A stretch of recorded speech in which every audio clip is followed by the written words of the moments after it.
Gonzalez, and I'm proud to represent San Diego South Bay in the state legislature, and I'm proud to be here to unite with all of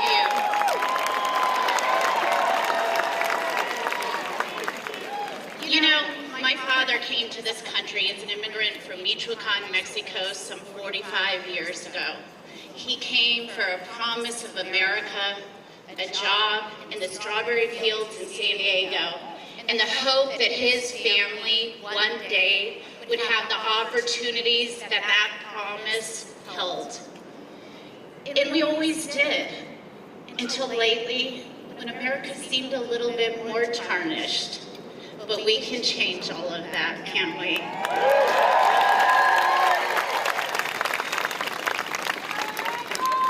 As a legislator, I know we're facing big issues. Climate change, income inequality, housing, student debt, healthcare. But you know what?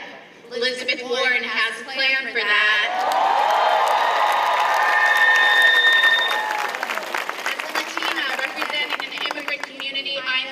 Facing issues that we have to take on, immigration reform. We have to get back to justice in this country, but you know what? Elizabeth Warren has a plan for that. And as a former labor leader, I gotta tell you, our labor laws are out of whack, and it's time that corporations are held accountable and that workers are made powerful and that they can again rebuild the working class, the middle class, with union power. And today, Elizabeth Warren laid out the best labor worker plan I've ever seen in my entire life, because of course she has a plan for that. And last but certainly not least, as a mom, some of you know my husband Nathan Fletcher and I together have 5 kids.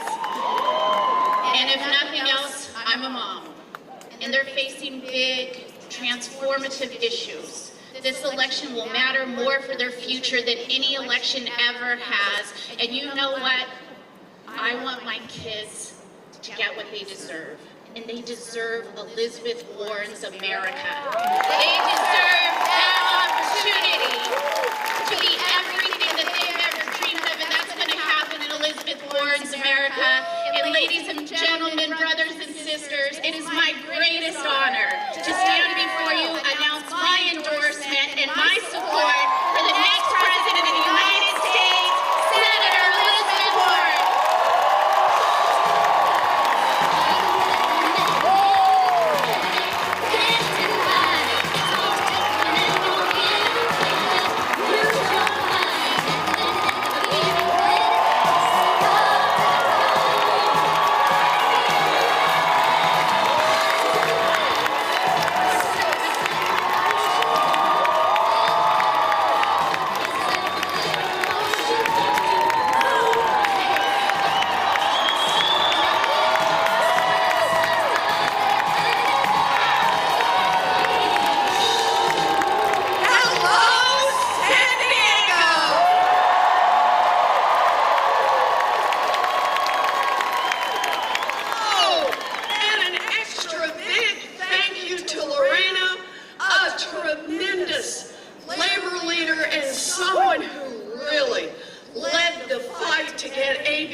Secure lives. Let's give it up for Lorena.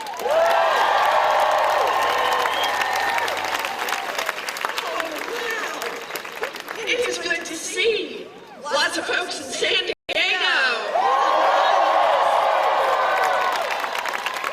Wow, it's such a family event. So I brought some family. I've got my son here, Alex. Where are you, Al? The guy in the blue shirt. Those of you way back over there, he's a guy in a blue shirt.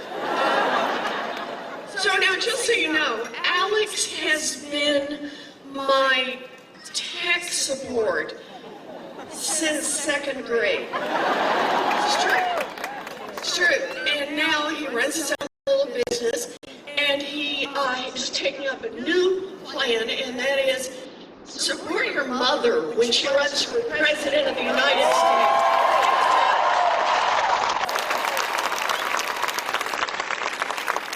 So I thought what we do tonight is I tell you a little bit about myself. I tell you a little bit about why I'm in this fight. We'll take some questions, and then if anybody wants to, I'll stay and we'll do selfie. The true measure of democracy. Okay. But we will totally do it. We're going to have fun tonight. So let me start by telling you about, I was born and raised in Oklahoma. There aren't that many of us. Born and raised in Oklahoma. I have 3 much older brothers. I was what used to be called the late in life baby. My mother always just called me the surprise. My 3 older brothers all went off and joined the military. Yeah, you bet. That was their path. The oldest brother, Don Reed, was career military. He spent about 5.5 years off and on in combat in Vietnam. We were really lucky to get him back home. My second brother, John. Now, John spent a little over a year stationed overseas. My third brother, David, trained as a combat medic. And the consequence of that gave rise to a rule in our family. Never choke in front of David. To this day, that man carries a sharpened pocket knife and is convinced he could do an emergency tracheotomy. We have some really exciting times at Thanksgiving. Somebody goes, and we all just back out of the room. Not me, David, not me. I'm close to my brothers. I love my brothers. They're all retired now. They live back in Oklahoma, close to each other. They are, to this day, referred to as the boys, to distinguish them from the surprise. But when we were growing up, our daddy had a lot of different jobs. He sold carpet, he sold paint, he sold fencing, he sold hardware. And when I was in middle school, the boys were all gone by then. So it was just my mom and my daddy and me. And my daddy had a massive heart attack. Now, for a while, we thought we were going to lose him. Neighbors came by, folks from church, brought a covered dish. But Daddy pulled through. He just couldn't work for a long, long time. And even now, I can remember the day that we lost our family station wagon. I can remember how my mama used to tuck me in bed at night. She'd always smile. She'd pull the blankets up and she'd kiss me on the forehead. And then I knew what was coming. She'd walk outside my bedroom, close the door, and I could hear her start to cry. She never cried in front of me. This was the time when I learned words like mortgage and foreclosure. And one morning, I walked into my folks' bedroom, and laid out on the bed was the dress. Now, some of you in this room will know the dress. It's the one that only comes down for weddings, funerals, and graduations. And there it is. The dress is laid down, and then at the end of the bed, there's my mama in her slip and her stocking feet, and she's pacing, looking down, and she's saying, "We will not lose this house. We will not lose this house. We will not lose this house." She was 50 years old. She had never worked outside the home, and she was terrified. And I'm just a kid, and I'm standing in the doorway. I said a word. And finally she looks up and sees me standing there. She's not saying anything. She looks at me, and she looks at that dress, and she looks back at me, and she wipes her face, and pulls on that dress, and puts on her high heels, and walks to the Sears, and she gets a full-time minimum wage job answering phones. And that minimum wage job saved our house, and it saved our family.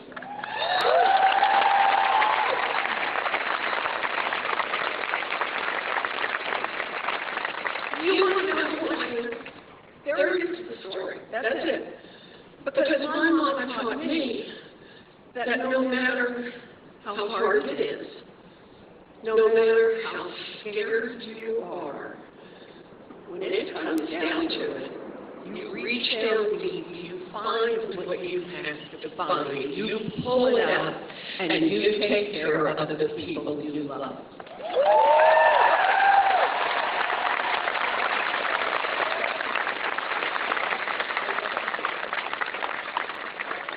So, it was years, not a competition. There's lots of love to go around here tonight. So, I'm going to do it. So here's the thing. For many, many years, I always held that in my heart. That is the lesson my mama taught me. And then I came to understand it is what millions of people do in this country every single day. No matter how hard it looks, and no matter how scared they may be, they reach down deep, they find what they have to find, they pull it out, and they take care of themselves and the people they love. That's what we do. We do. But it was only years after that I came to understand that very same story about standing in my mother's spirit is also a story about government. And here's why. When I was a girl, a full-time minimum wage job in America would support a family of 3. It would cover a mortgage, it would cover the utilities, and it would put food on the table. Today, a full-time minimum wage job in America will not keep a mama and a baby out of poverty. That is wrong, and that is why I am in this fight.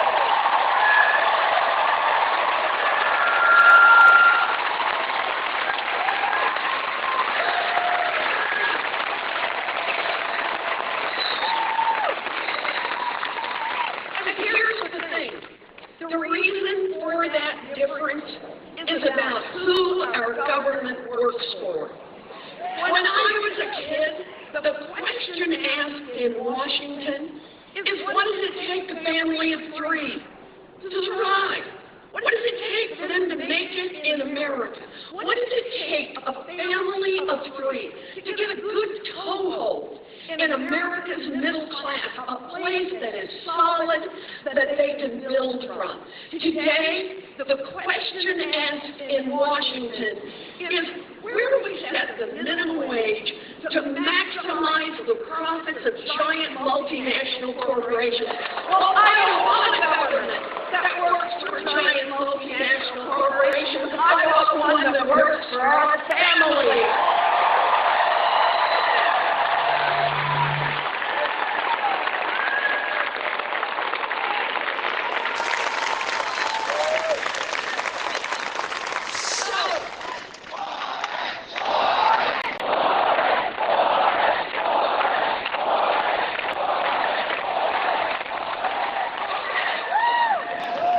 So, like I said, the boys, they went off and joined the military.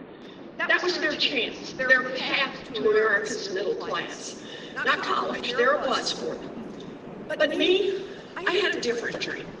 I have known what I wanted to be since second grade. Now I know some of you laugh. You didn't decide until like what, fourth grade? Way back there, what, fifth grade? I can tell. Me, I have known since second grade, and I have never wavered from it. I wanted to be a public school teacher.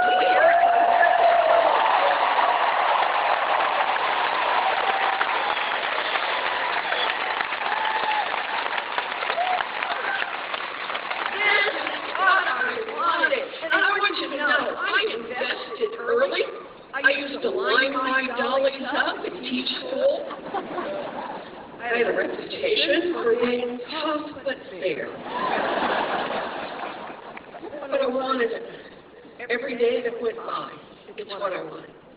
But by the time I graduated from high school, my family didn't have the money for a college application, much less to send me off to 4 years at a university.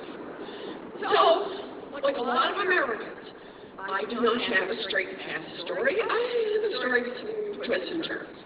So here's how my story goes. Graduated from high school, got a scholarship to college, go debate. And then, at 19, I fell in love, got married, dropped out of school, and got a minimum wage job.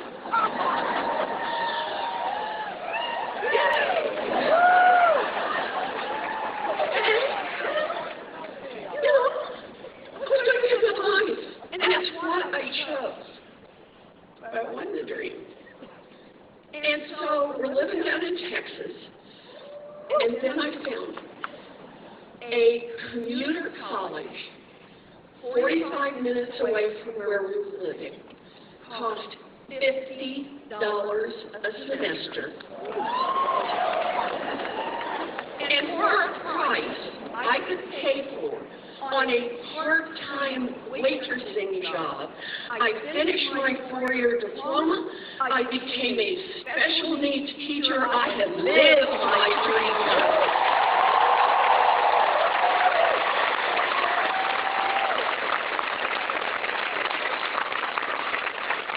So, do we have any public school teachers here?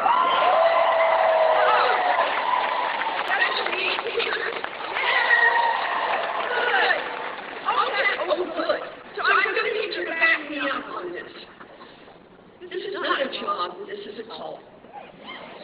That's what it's like for school teachers. And to this day, I can remember my first group of students. I had 4 to 6-year-olds.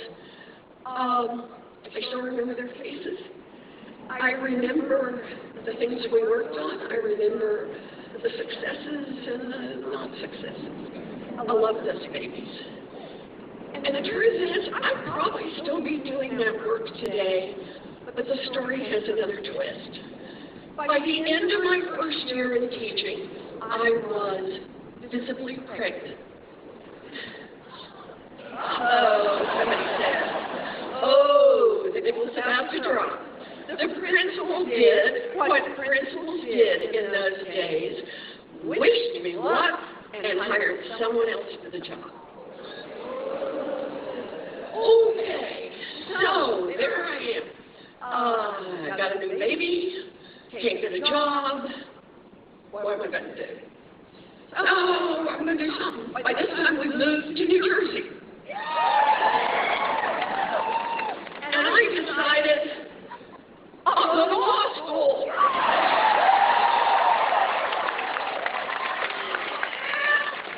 Never asked your friends who went to law school exactly how they got there. So that was it for me. Found a public law school, $450 a semester. Yeah. And baby on hip, went to law school for 3 years. Graduated from law school, visibly pregnant. You'll discover a pattern to these stories. That was, by the way, Alex. Alex, who had the good grace to wait to be born until after graduation. Thank you, son. And so, 2 little babies now. I took the bar and practiced law.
America.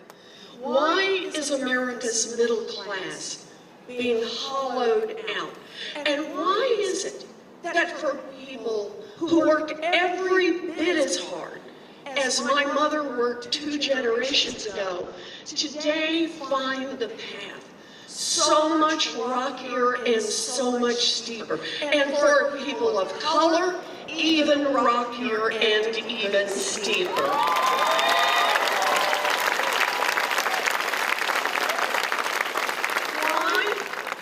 And the answer is the same as the answer on minimum wage. It's about who government works for. Think of it this way.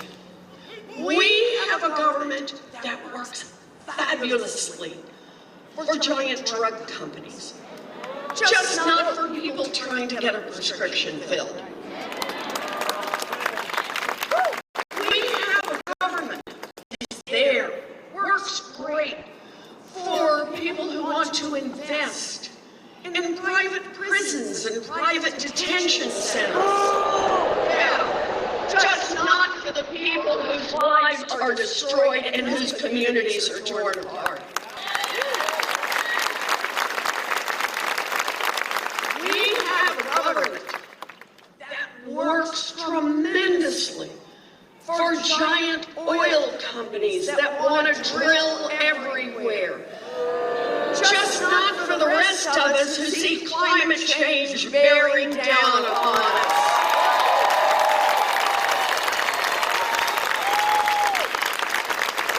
And when you see a government that works great for those with big money and isn't working so well for everyone else, that is corruption, pure and simple, and we call it out for what it is.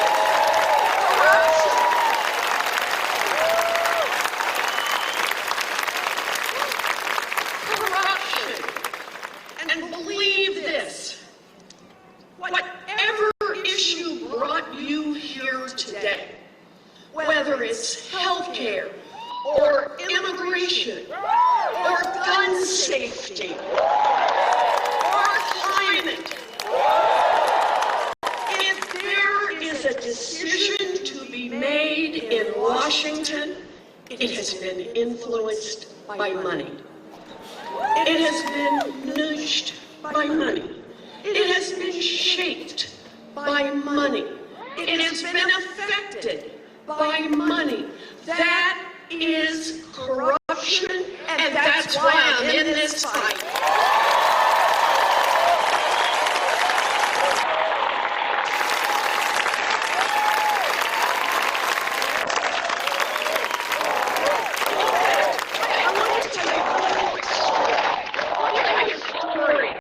About climate. Let's just start there.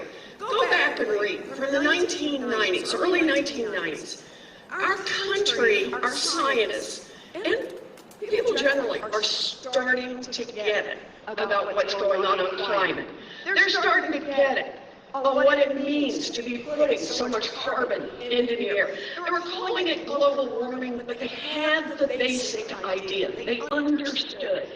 And so here's the amazing part. Democrats and Republicans were working together in Washington. They're holding hearings, they're talking about what to do. They're actually saying, do we need to give more power to the EPA? Do we need to strengthen clean air laws? What are the mechanisms that we can use to try to reduce carbon getting into our air? And then along come the Koch brothers.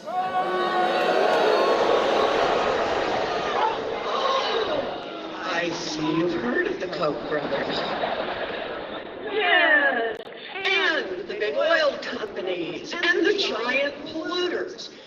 And they get together and in effect say, well, if Congress gets serious about this climate thing, it's going to cost us money.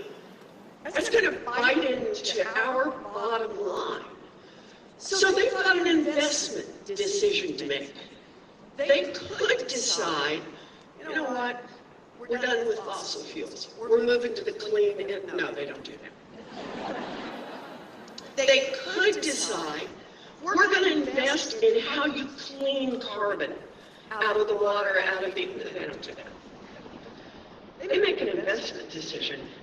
They decide to invest in politicians. They decide to invest in Washington. So it's campaign contributions. Oh, you bet it is. But so much more. It's about lobbyists and PR firms and think tanks, right? Oh, and one of my favorites, the bought and paid for experts. The climate deniers, right? The ones who say, oh, but the dinosaurs loved it, you know. Ask yourself, why did those guys get such a big platform? It's not because the oil industry, the Koch brothers, didn't understand the science. No, it's because the climate deniers, oh, they served a very important function. They built an umbrella over the politicians. So politicians could hide under it and continue to take money from big oil, big polluters, the Koch brothers, and say, oh, gee, I don't know about the science. You want to understand the climate crisis we face today? It's 25 years of corruption in Washington that brought us.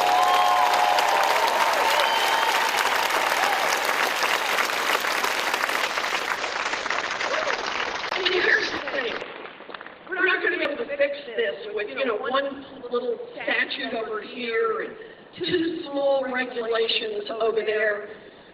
For us to fix this, we need big structural change.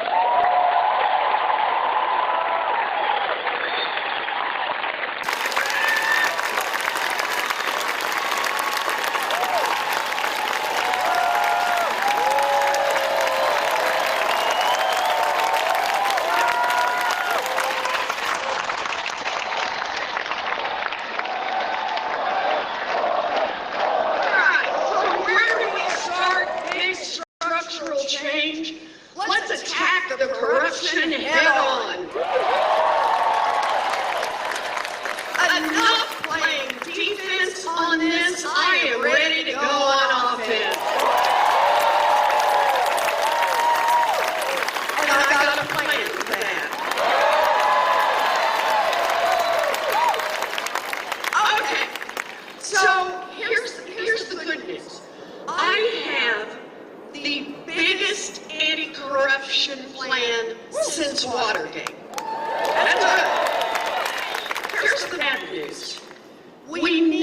defeated the biggest anti-corruption plan since Watergate.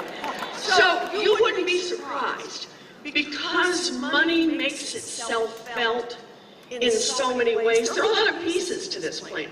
Really is. There's a lot there. So what I want to do is just give you a couple of some highlights, sample here. And here's the first one. End lobbying as we know it.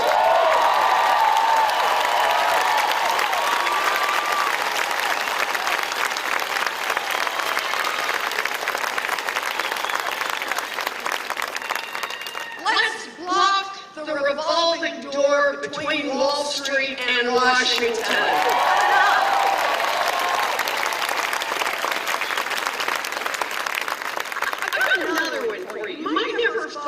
But I just want you to hear it, because it's in this plan. And that is, make the United States Supreme Court follow basic rules of ethics.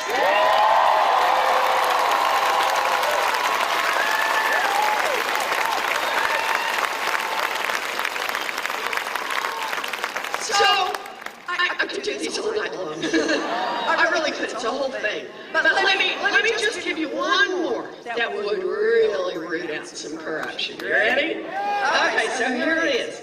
Everyone who wants to run for federal office has to put their tax returns online.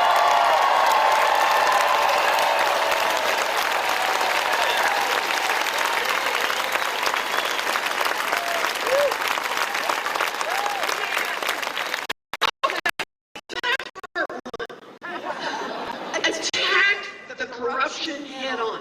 No, but this is an important part one. Because you start putting those folks on their back foot, where they don't get to call all the shots in Washington, and now the world starts to open up on what we can do. Part two, we need to make some structural change in this economy. Here's the problem we've got. We've got these giant corporations. I mean, huge. Corporations that have swallowed up little businesses, swallowed up medium-sized businesses, shoot, they've swallowed up what used to be big businesses. And it gives them not just the ability to make a lot of money, it gives them power, lots of power. Power over their own workers, power over their customers, power over the communities where they're located, power over our federal government. That's where it is.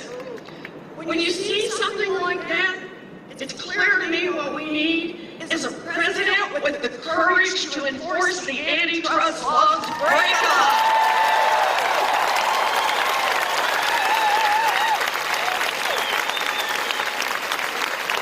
And yes, Mark Zuckerberg, I'm looking at you.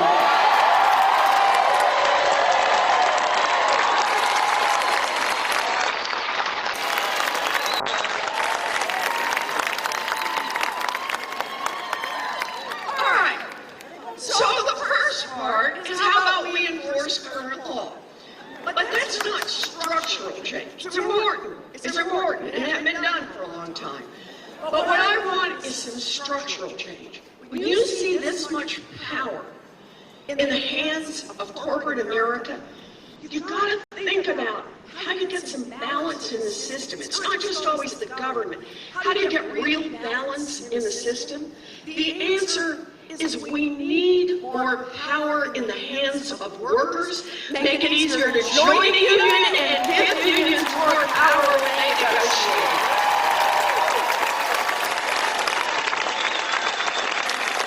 Unions built America's middle class, and unions will rebuild America's middle class.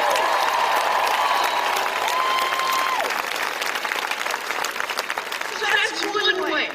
And one critical way we can make structural change in this economy. Here's the second. It is time for a wealth tax. So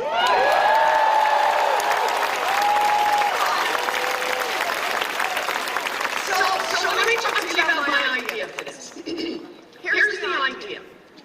It's a tax on the great fortunes in this country, above 50 million. So think of it this way.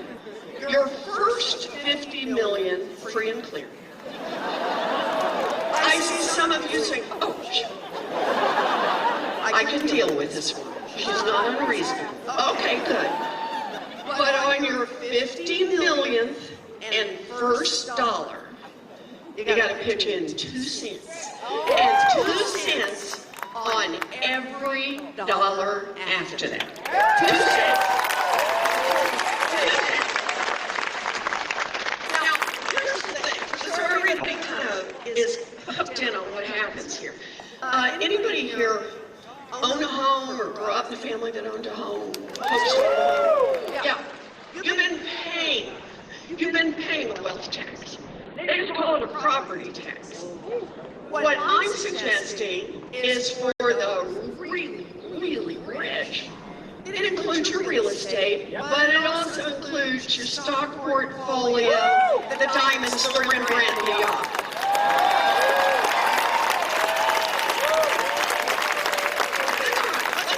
Get all that stuff in there. And understand, I'm not pushing this because I'm cranky. No, I watch this on TV sometimes, and some of these bazillionaires are like, well, I worked hard. And I always want to say, you mean unlike anybody else? But I get it. You worked hard, you had a great idea, or you inherited a great idea, whatever.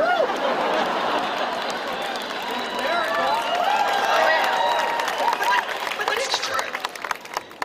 But here's the thing. You built a great fortune here in America. Good for you. Good for you. But I guarantee you built that fortune, at least in part, using workers all of us help pay to educate.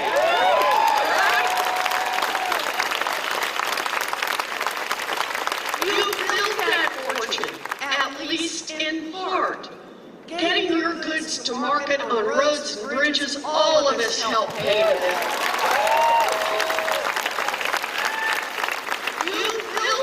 Great fortune, at least in part, protected by police and firefighters and military, all of us help pay.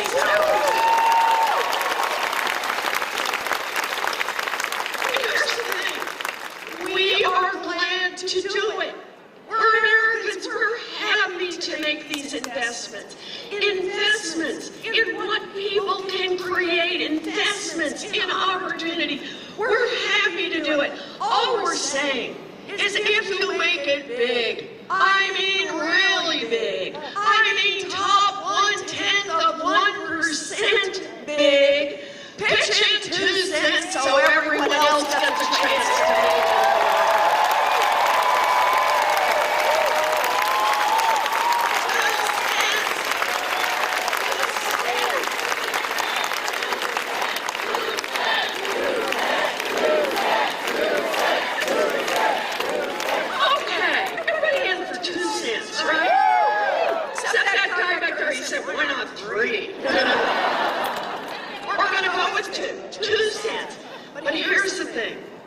What can we do with 2 cents?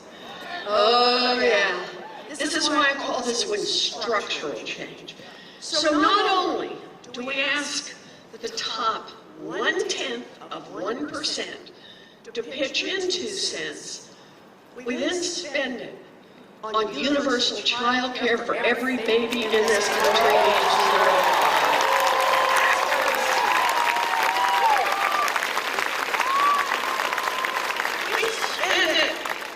Universal pre-K for every 3-year-old and 4-year-old in America. We spend it on raising the wages of every preschool teacher and child care worker in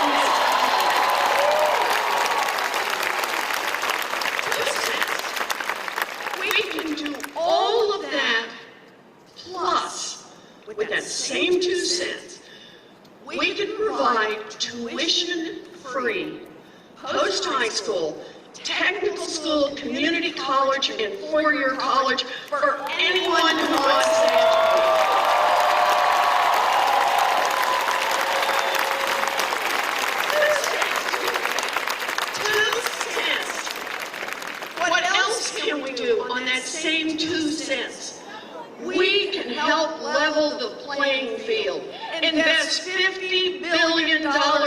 to our historically black colleges and universities and those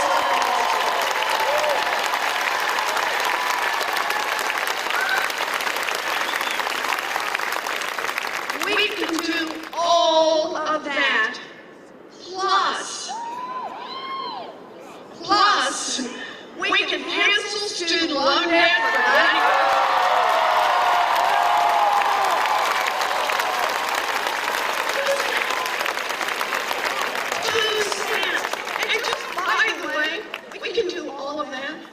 And still have a couple of $100 billion left over. Think about what that means in America. Okay, so there it is. Part one, attack the corruption head on. And when you got them moving backwards, make a couple of structural changes in this economy. That's part two. Part three, we got to protect this democracy.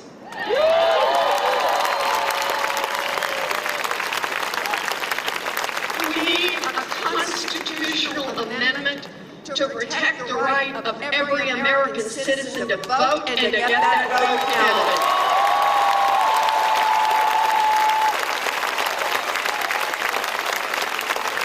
It's time to end political gerrymandering.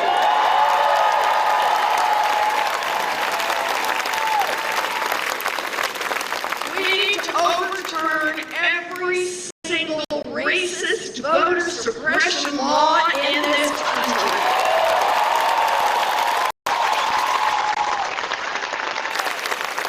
I'll do just one more on this. Overturn Citizens United. Democracy is not for sale.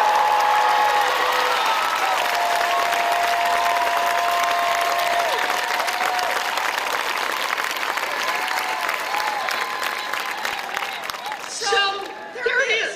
I just want three things. Attack the corruption head on, right? Make some structural change in this economy and protect our democracy. And here's the thing. Everything else we can connect up with these. Everything we need to do. We get a government that works for the people, then we start to make all the pieces work. We start to do the things that Americans want to see us do.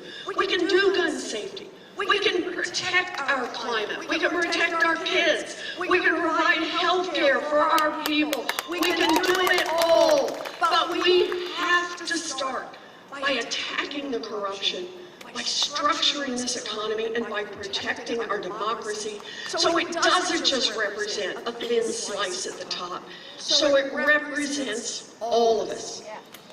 Now, here's the thing. Those three things are deeply related to each other.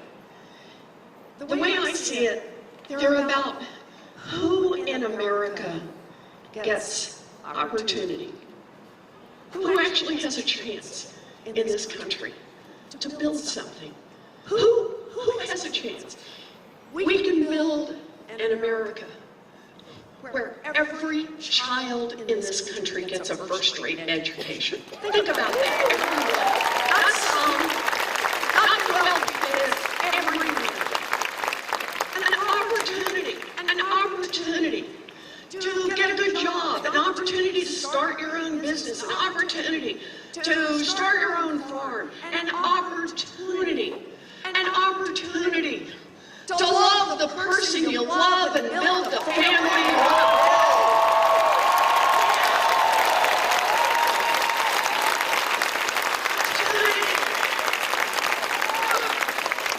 I was a special needs teacher. I get that opportunity means different things for different people. For some, it may just mean an opportunity to be able to live independently. But the opportunity in this country for everyone to be treated with dignity.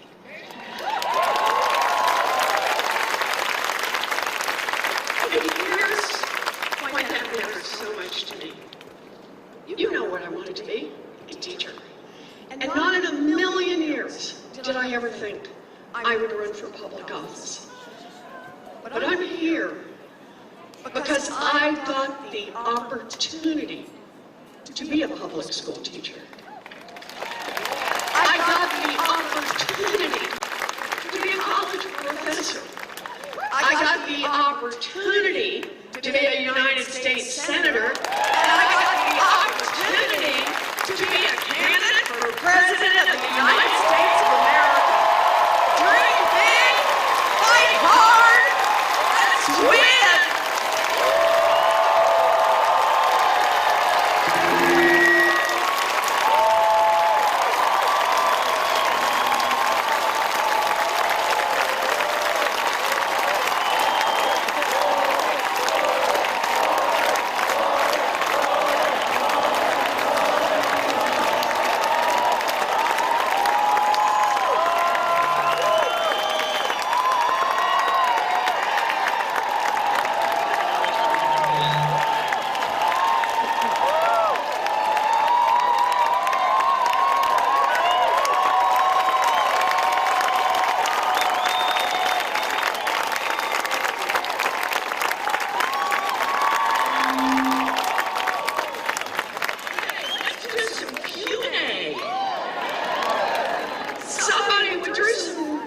Before we started, have I got some help back there?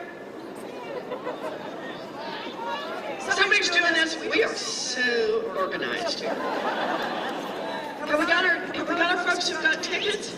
Lots of pointing. Further back. Are we ready? Yes, we are. Okay. So the numbers have already been drawn, right? Well, most of you got tickets. Okay. Some of you got tickets. All right. And we've got somebody who's ready to ask a question.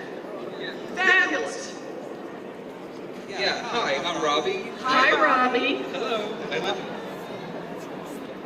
Is this on? Okay. Yeah, it's on. You're not that loud. All right. Well, Robbie's over here. Okay. I'm over here. Trump is a crook and a racist and a creep. He's a lying, low-life BS artist operating a criminal enterprise from a White House. He steals money to prop up his failing private business. Now he got caught stealing taxpayer dollars as a bribe to prop up his failing presidency. But he still has his supporters. Some of them are our friends and our family. When Trump is voted out or impeached, and when you are president, how will we heal these relationships? Okay, great question, Robbie. So Robbie wants to know when this guy... No. Robbie wants to know when this guy's gone, how do we build an America together again? And I think it's a good question, Robbie. And I gotta tell you, it's a question that's personal for me. Remember the three brothers? One is a Democrat.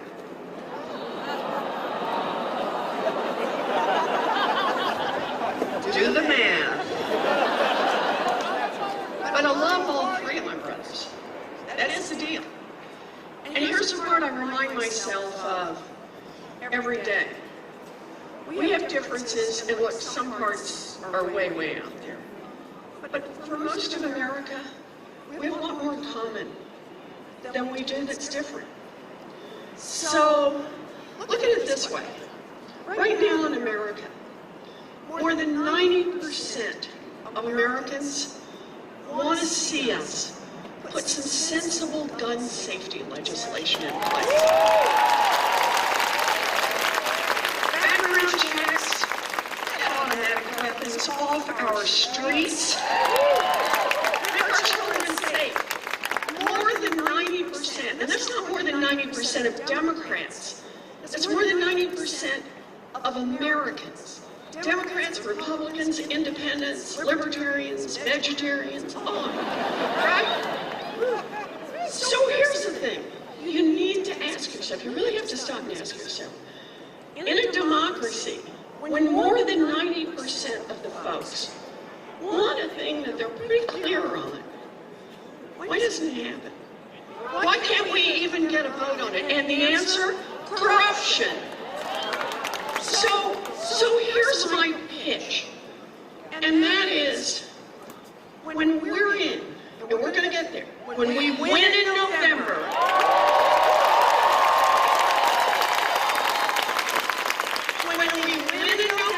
and nobody goes home on the day after the election, we stay engaged, we hold our government accountable, and we push for the big changes that are important.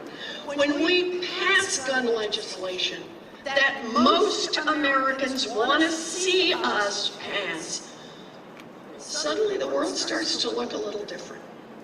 It doesn't just look like it's working for a thin slice at the top. It looks like it not only works for you, but it also works for your brother and for your neighbor who's worried and upset. So I see this all the way through.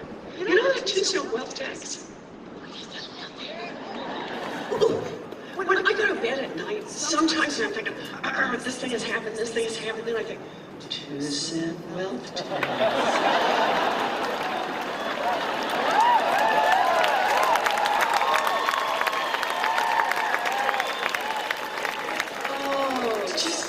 Pay a fair share of what we can do. You know, we passed that 2-cent wealth tax. Here's the thing. Not just the majority of Democrats like it. Not just the majority of independents like it. But the majority of Republicans like it. And that's why we're going to win. It's why we're going to make change. And it's how we're going to start bringing this nation back together. Now we have differences. We have a man in the White House right now who has a strategy. And his strategy is turn people against people. He says, oh, turn white against black and brown. Turn straight against gay, oh, and particularly trans. Right? Turn Christian against Muslim and Jew.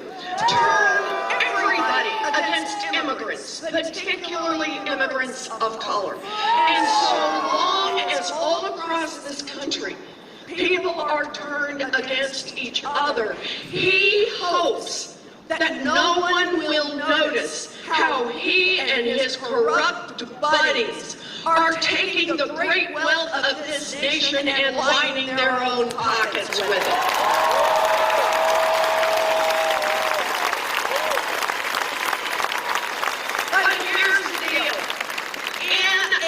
Democracy, we can turn that around.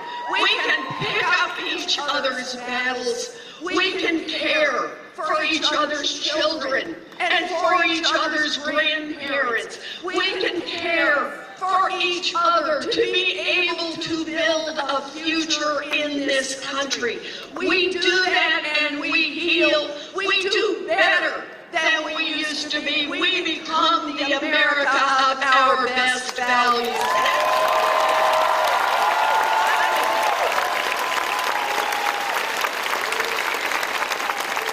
I am so optimistic about the kind of country we can build together. So thank you, Robbie. It was a great question. Thank you. All right, who else we got? Is it back that way? Okay. Hello, Senator. My name is Diana. Hi, Diana. I'm a human rights lawyer from Colombia. Yes. I would like to know your position and plans to handle the police brutality against black and unarmed black and brown people. So, please, I just make sure I heard you. I would like to know your position and plans to handle the police brutality against unarmed black and brown people. All right, it's a good question, Ayana. If I can, I want to put this in a larger context. We have a criminal justice system that is truly destroying this country.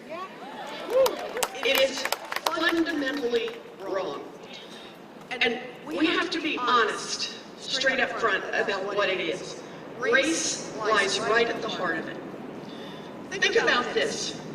We have a criminal justice system where for the exact same crimes, African Americans are more likely than whites to be arrested, to be detained, to be taken to trial, to be wrongfully convicted, and to be given harsher sentences. And no bail. We got to call the system out. We need revision of this system from the beginning to the end. So, and I got a plan for that. So I'm just going to try to give some quick pieces as we go through it. Part starts with what we make unlawful, what's illegal. And here's a good one. It turns out that people of color and whites use marijuana at about the same rates. I know nobody here does. But at about the same rate, it's still illegal federally. At about the same rates. But people of color are about 3 to 4 times more likely to be arrested. You know one way to fix that? How about we just make marijuana legal?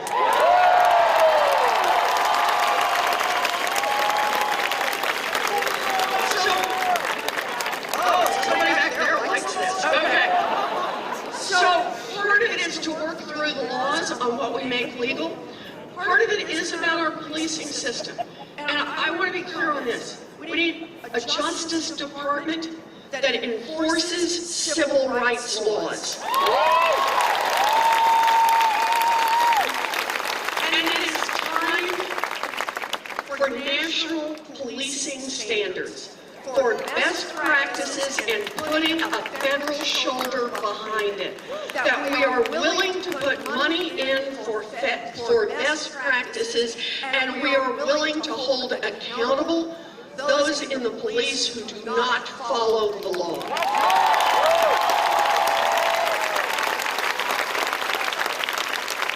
If I can, I just want to mention 2 or 3 more. We've got to end the cash bail system. Nobody should go to jail that's broke.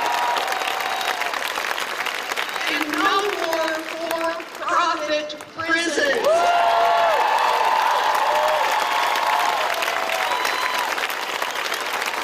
And one more past that. When people have served their time, we need to invest in helping them make it back into their communities.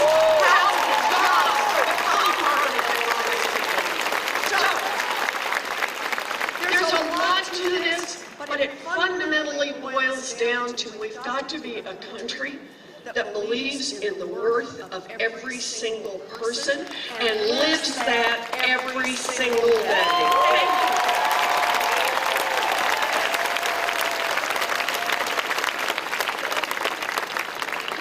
Thank you. Yes. Senator Warren, my name's John. Hi, John. Hello.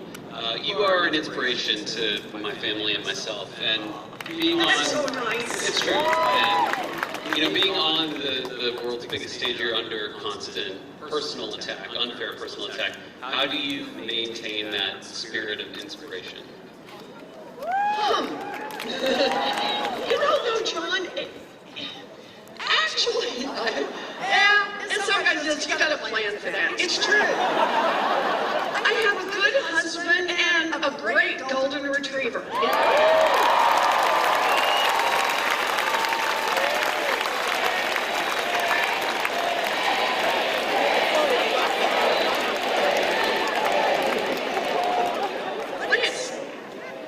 I see this as our moment, John, that this country, I get it. What's happened with Trump is terrible. I mean, it's awful. It's worse than we even thought it would be, right? It's like, I don't know how many times have you guys had the, okay, that's as low as they can go. And then you wake up the next day and say, whoa, went lower, right? More and more. But, having said that, things were broken in this country long before Donald Trump came in. A country that elects a man like Donald Trump is a country that's already seriously in trouble. We have had decades now of a country that just inch by inch kept working better and better and better for those with money and a little less, and a little less, and a little less for everyone else. Until we have created this grotesque system where the top 1/10 of 1% of great fortunes in this country now have their own full crews that work for them to help them amass more and more money, while everyone else struggles to make it paycheck to paycheck, where people who have good jobs watch their lives turned upside down by one bad medical diagnosis, where the possibility of owning a home moves further and further out of reach for families who bust their tails every day. But here's the thing. We're a democracy. And there's a whole lot more of us than there is of them.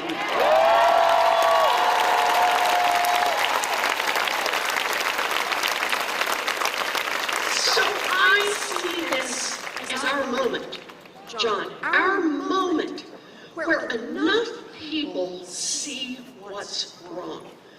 Enough people say, whoa, elections matter. Whoa, this notion that they're all alike, they're not all alike, right?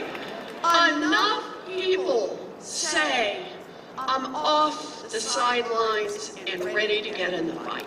And that means, you want to know why I'm an optimist?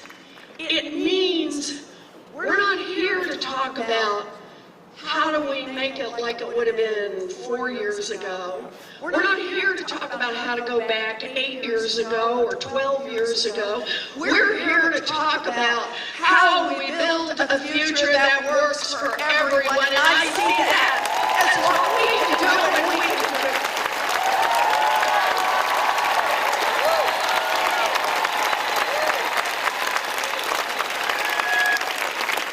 So we need to get selfies. I mean, dang. But I want to say this, because John asks a good question. In fact, everybody, these are really good questions. There's a lot we didn't get to talk about that I hope we'll get more chances to talk about. I want to say it to all of you. Yeah, I support Medicare for all. I believe healthcare is basic human right. And we fight for basic human rights. I believe immigration does not make this country weaker, it makes this country stronger.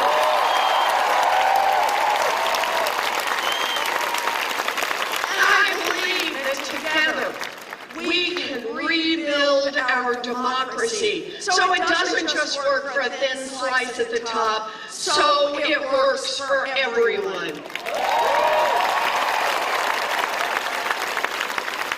So, yeah, I got a lot of plans for that.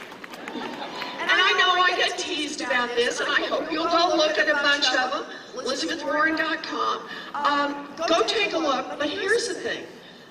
When I first ran for president, I got out and I started talking about these plans and, wealth tax and how to do this stuff, how to move things around, how we make it easier to join unions, a lot of different pieces on this, the corruption pieces.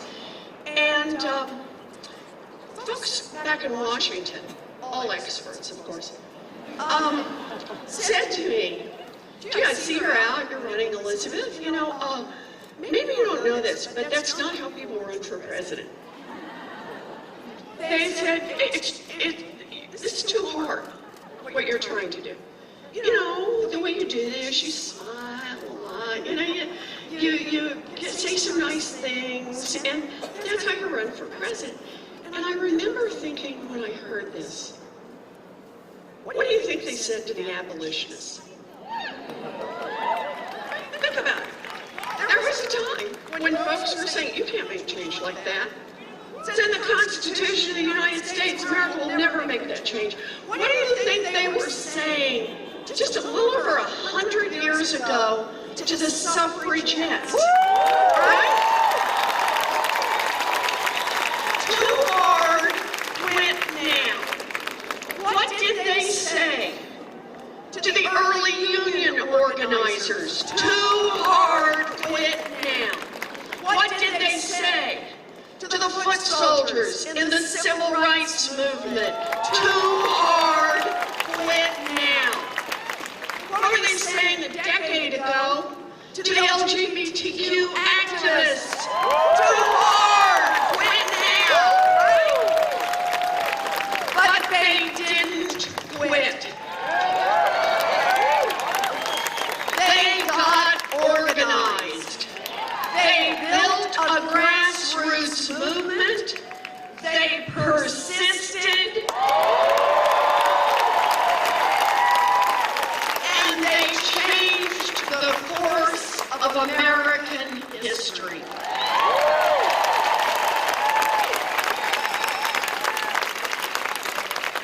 This is it. This is our moment in American history. Our moment to dream big, fight hard, and win.